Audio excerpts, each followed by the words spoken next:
get into a motor car, it's the modern world. I'm not saying we should never stop getting into motor cars.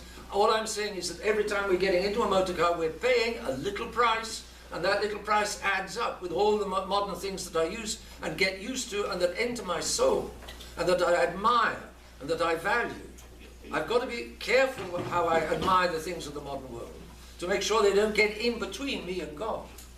So, can we be surprised if the 70s, 80s, 90s, the society began in the 70s with a marvelous, a real man of God, the Archbishop Lefebvre, a real man of God. He had his failings, let's idolize him, let's make an idol of him. But he was a real man of God. He had the essentials were in place. He stuck to the religion of God, and he understood the modern world. He understood all of this in depth. He learned it at the seminary from his great teacher, Father Lefloc, and he taught it to the youngsters. And the youngsters, and here's the problem with the Society of Pius X. The youngsters all went to seminary.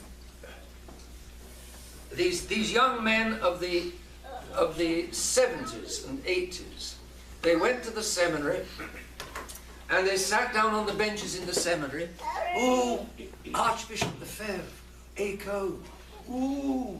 And they sat there and they learned, everything they learned, and they wrote it all down. They wrote it down in notebooks. They learned by heart their notebooks. Archbishop Lefebvre, Echo, ooh, ooh, ooh, ooh. And then they came out of the seminary. We are the best, ooh. I'm caricaturing, I'm making fun, obviously, but there's that side to it. And then the Archbishop died. As long as he was there, he kept reminding people, and he held it together, like Pius X held the church together in the 1900s. Archbishop Lefebvre held the society together for as long as he lived, because he was a charismatic figure. He was obviously a man of God, a deeply Catholic man. Everybody admired him. Once they'd understood what he was about, everybody admired him. But once he was dead, well, then the world began gnawing away again. G-N-A-W-I-N-G. This total environment, which had been the environment of these good youngsters, these good young men, before they went to the Archbishop's seminary. The glamour of the Archbishop wore off. His teachings, well, yes, but, and so little by little, the society, the leaders of the society began to slip, and so the society is now going the way of all flesh. It seems to me, it so stands to reason. It's so understandable. I don't know what to say. In French they say tout comprendre, c'est tout pardonner. If you understand everything, you forgive everything. There's some sense in that saying. And if you understand, I mean, the world is really rather nice. The modern world is really rather nice. Hey, these leaders of the society, gosh, yes, they have a point. Do you know what? I think I might as well tomorrow or the day after become a liberal myself. After all, it would make life easier. I wouldn't have to swim against the current so much any longer. You see the temptation? The temptation is very easy. The world, the flesh, and the devil. The religion of man, pride. The religion that fits the modern world, the world. The world, the flesh, the devil. The world, all around us. The devil, pride. Man-centeredness as opposed to God-centeredness. The flesh, well, we know where that is all over the place today. So that's where perhaps the society is coming from. What's the solution?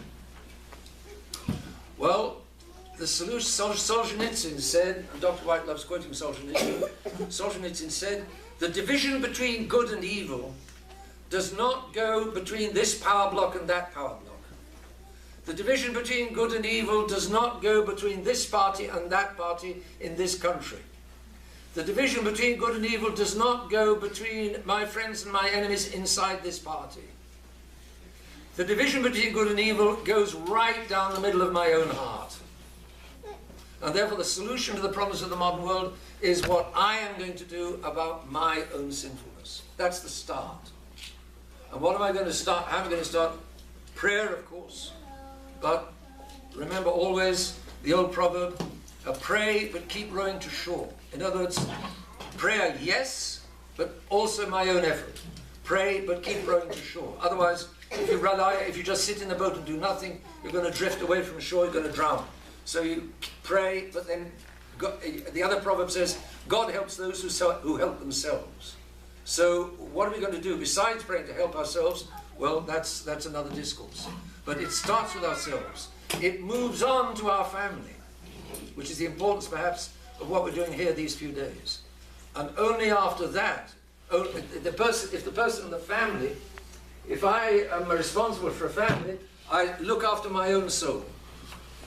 I look after my family, and then I will see what I can do to hold myself and my family against this total environment of today, which is not good, and it's not going to get any better, and it's going to perhaps come after us and persecute us. And Father Voigt says we better prepare for martyrdom, and I'm not sure that's. I basically agree. God may not ask us to be martyrs, but He may well.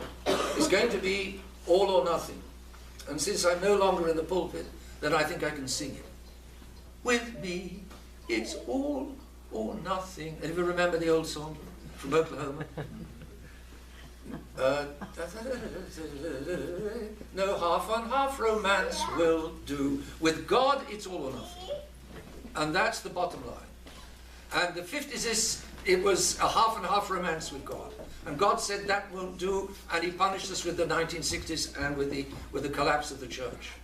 And now He's punishing the society because there are not enough priests, not enough laity in the society who recognize that with God a half and half romance won't do. It's our problem. God bless.